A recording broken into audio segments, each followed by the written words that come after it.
how does this start? Because we do have a historical, okay? So I will read to you the IPA mandate, which will inform you sort of in a very basic way about the philosophy and the objectives. And then we will see why we are doing, how we are implementing it and why we are implementing it in that particular way. If I sit down, is that all right? Are you all having a view? Yes? Yeah. Okay. So this one I will read. It is just one paragraph, but every word matters. So I just want to make sure that we get all the words. This is the mandate from the IPA board, 2014. Okay, that's when it was. They came to. That's the last IPA presidency and administration. Stefano Bolognini, Alexander Billinghurst. Okay, that's their vision. So, in the historical decision of the IPA board inaugurating the IPA, at the time called Encyclopedic Dictionary, now it is IR, Inter-Regional Encyclopedic Dictionary for Psychoanalysts Task Force, the mandate was, there are many excellent dictionaries of psychoanalysis, but the IPA, in parentheses, and in our opinion only the IPA at this time, has the human resources, the scientific potential, and the cultural articulation to create an extraordinarily complete and advanced one that is truly representative of the various theoretical trends and schools in the psychoanalytic world. The goal is to provide all psychoanalysts and all psychotherapists who work psychoanalytically with a truly international and up-to-date tool for consultation and reference of superior quality and wide scope, which represents both the trunk and the branches of the psychoanalytic tree as it has grown from Freud to the present time. The final product is not necessarily a work of integration, but the broad, complex representation. That is very important. We are not forcing integration. The convergencies and differences in the conceptualizations of various schools and areas would be clearly described in full respect to their cultural theoretical specificity and their historical and cultural background. Now, what does that mean in terms of the... Hey, yes, this is us. This is Dr. Balsam, Rosemary, come on, right in.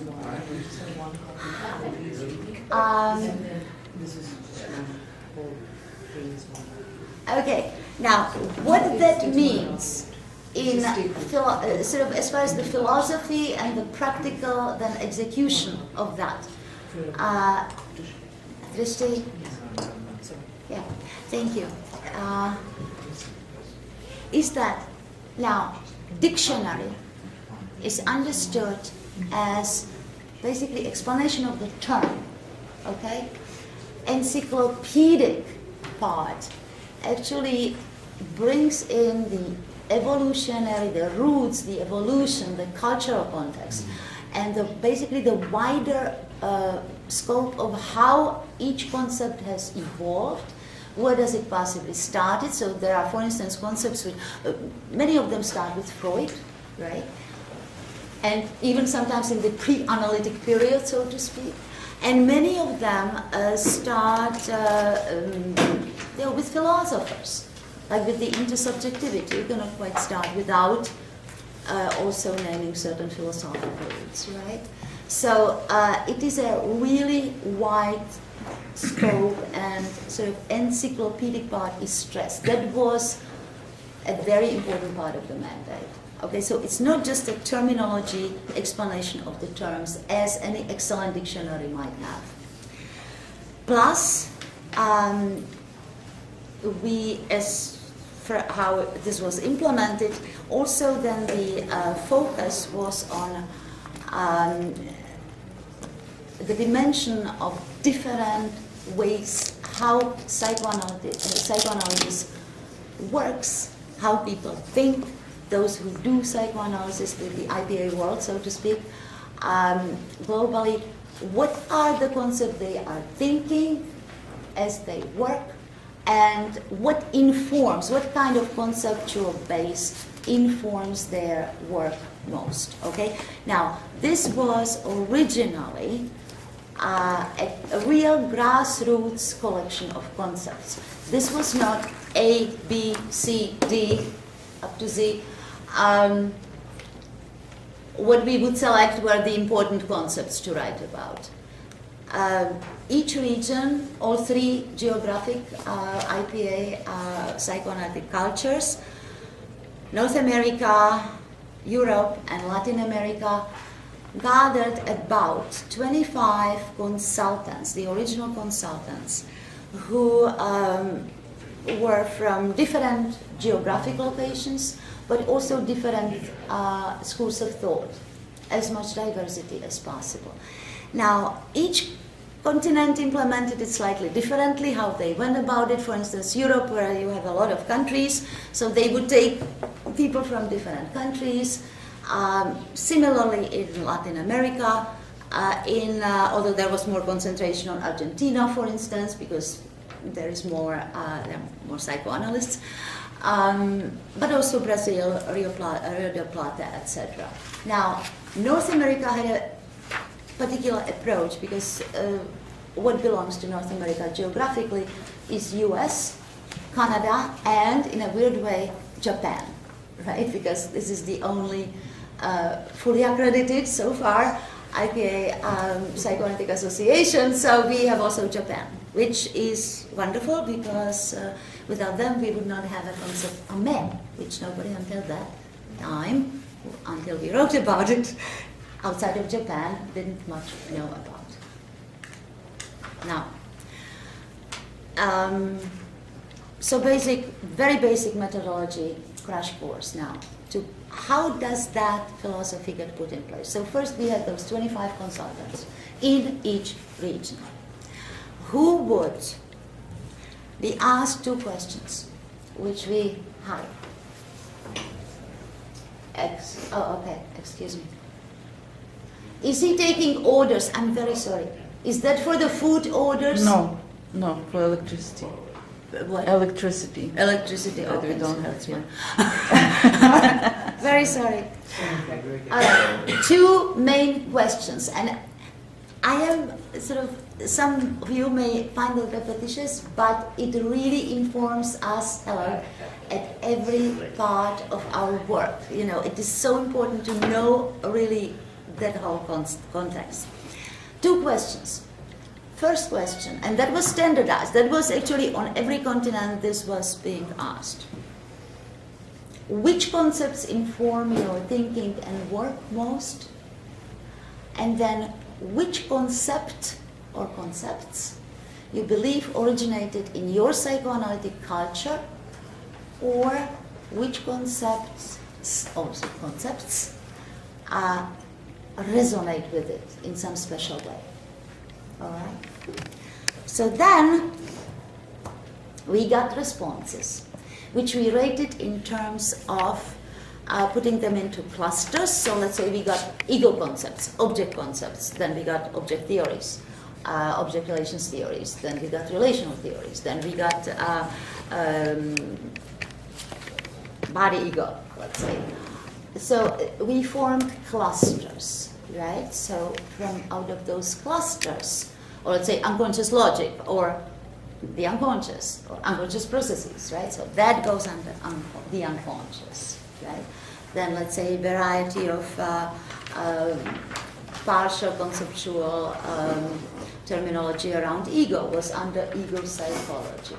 Various partial, different kinds of objects flying around, or part objects, self-objects, etc., went under the object relations theories. And then, of course, we had self-transference, self-object transfer. So that goes under transference, right? So what is interesting is that in North America there seems to have been more very much clearly diverse lines of how different clusters, conceptual clusters, were engaged from particular, it already became so clear that there are different ways how to look at the concept, which was very then organically, naturally translated into forming conceptual teams, right? So then we have those concepts which occurred most frequently on every continent, on all continents somehow together. Let's say the unconscious, or transference, countertransference, projective identification, containment. They were put into those first 5 or 6 which we started writing on, yes, all continents. Then there were concepts which each continent thought, of course, resonated most with them or originated with them. And there was, for North America, for instance, there was enactment. But, surprise, Latin America also has enactment as what resonates with them very specifically.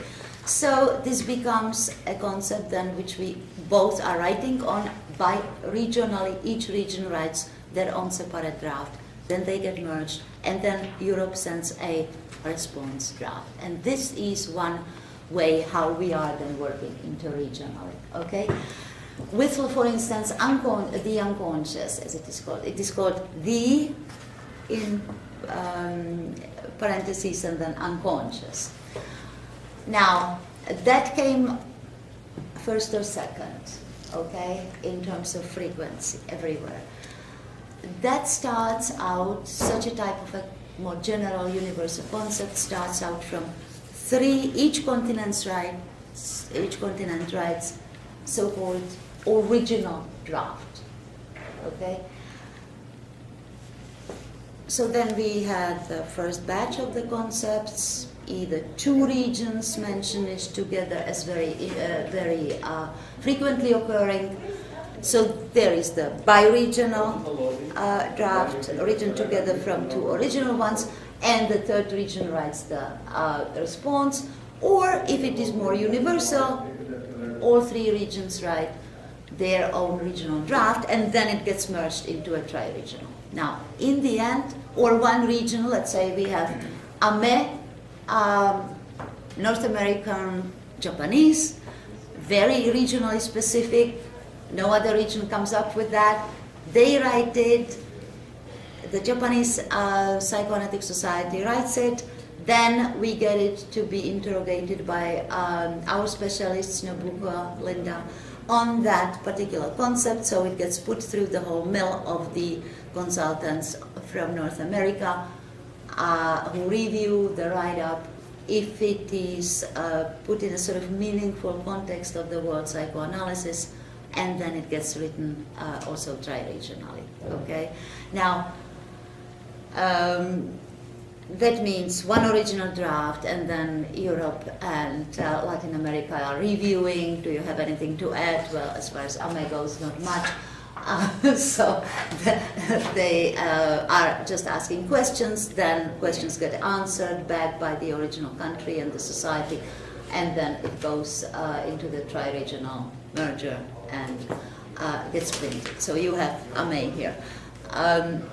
Similarly, you will have from Latin America such a not very much worldwide known concept, Lieberman's theory of communication. Okay, so they write it. I read it several times. A lot of the editorial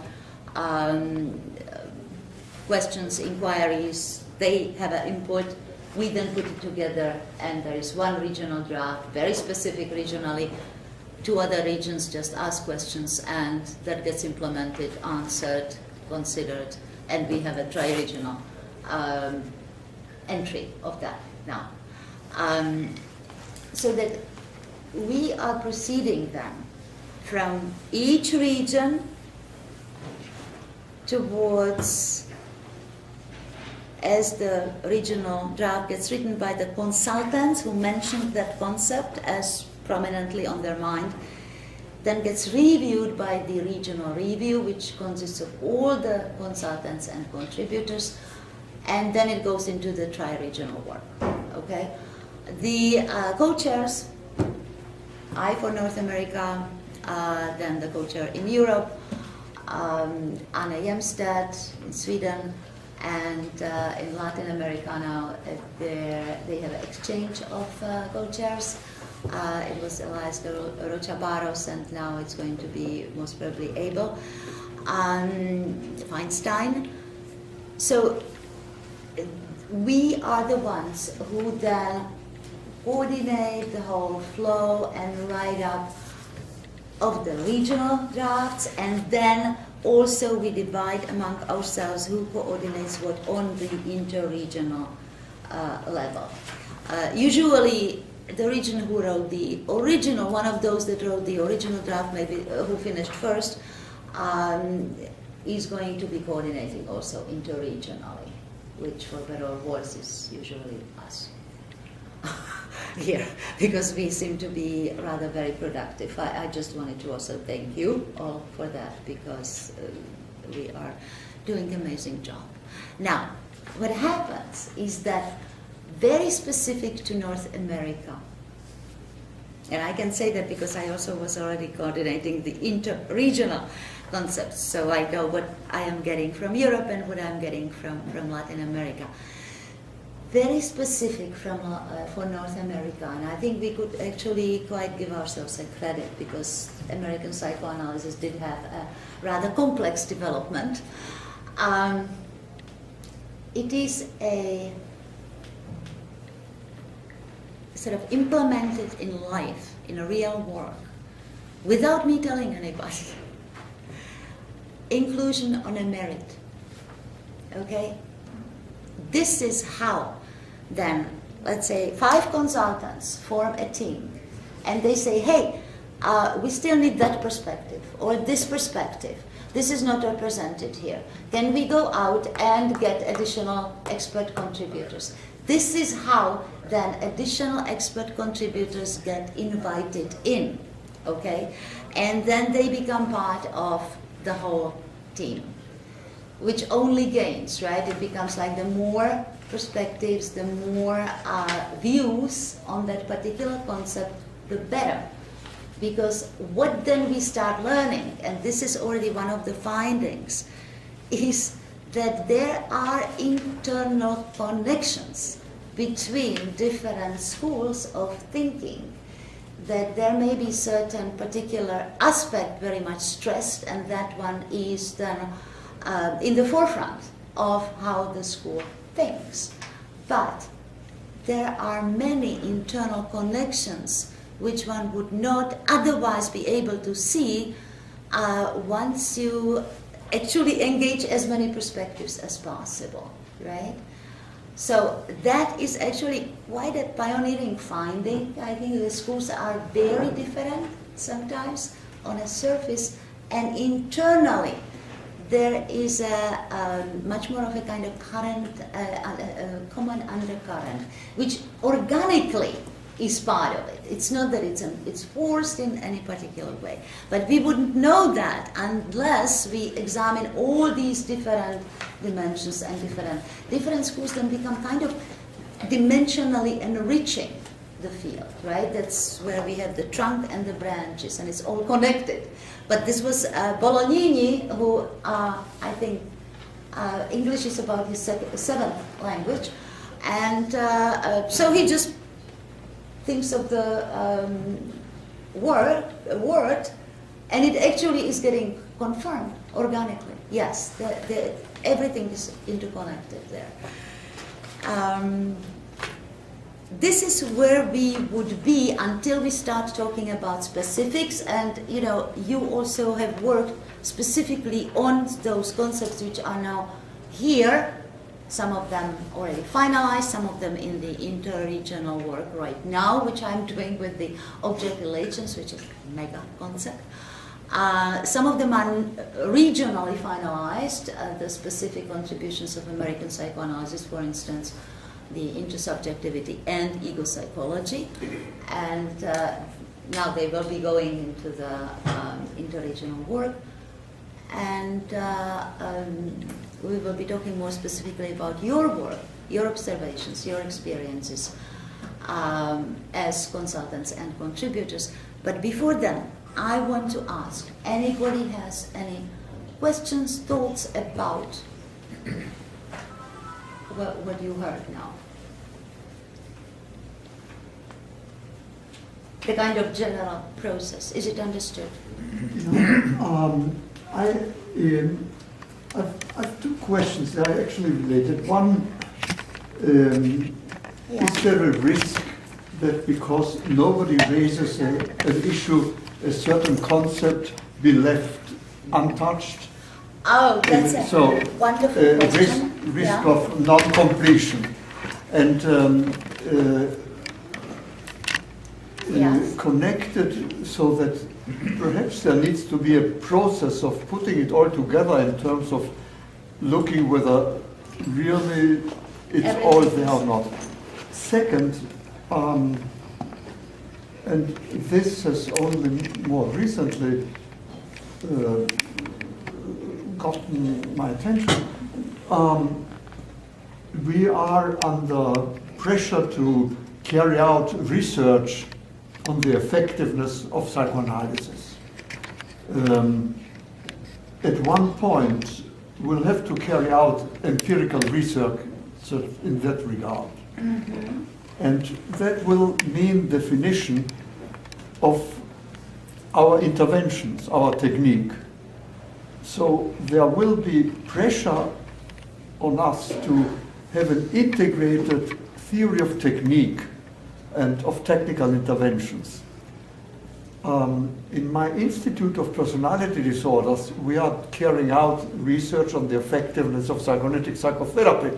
And as part of this, we ran into the need to really look into the entire armamentarium of psychoanalytic techniques. And we first discovered that there is no textbook no integrated textbook on psychoanalytic technique. Each school has its own, but there's no general textbook, which is amazing after 100 years of psychoanalytic education. But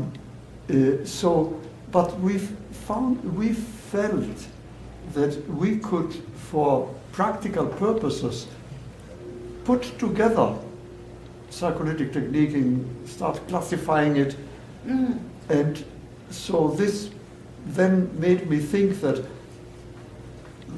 this encyclopedia might be a magnificent opportunity of constructing such a complete registry of all psychoanalytic interventions, their mutual relationship, and facilitate the development of a textbook of psychoanalytic technique. It may come almost automatically. Mm-hmm. So I wonder, would it be helpful to to select all definitions that deal with interventions? I think that's an excellent idea, actually. And see whether we can operationalize can have an integrated view, so all technical intervention of all the continents and all the schools are mentioned and can be defined and can be mutually defined, or whatever is controversial can be defined. And I think that would be a tremendous task for the future, although shockingly the psychoanalytic institutes all over the world are not interested in doing that. I think there is a general problem in our teaching of technique all over the place. So we would be ahead of time. I think that's such an important issue, actually, because you do have, obviously, this would be a reservoir of kind of, you could say, up-to-date knowledge. There are, in one book, right? Now, there are theoretical concepts, there are metapsychological concepts, right? There are different areas, actually, from which these concepts are gathered. And then there are clinical concepts. And in the clinical concepts, very clearly, you have particular ways how specific conceptualization, let's say, is unearthed in the work. And you will have point by point, and I think that is exemplified actually, for instance, with enactment. Let's try to find enactment here, and I will give you an example. Yes? Okay. And it's also coming up, I think, in the memory concept, memory, which is the anesthetic. But let's see, Latin American, and then we have it also in the containment. You have step by step, almost operationally defined how they work with the concept. Now, we could look at it here, and we have always clinical relevance there, right? And each region obviously approaches differently. Each author, each school approaches it differently. Latin America. Okay, there is a certain taxonomy, as they call it.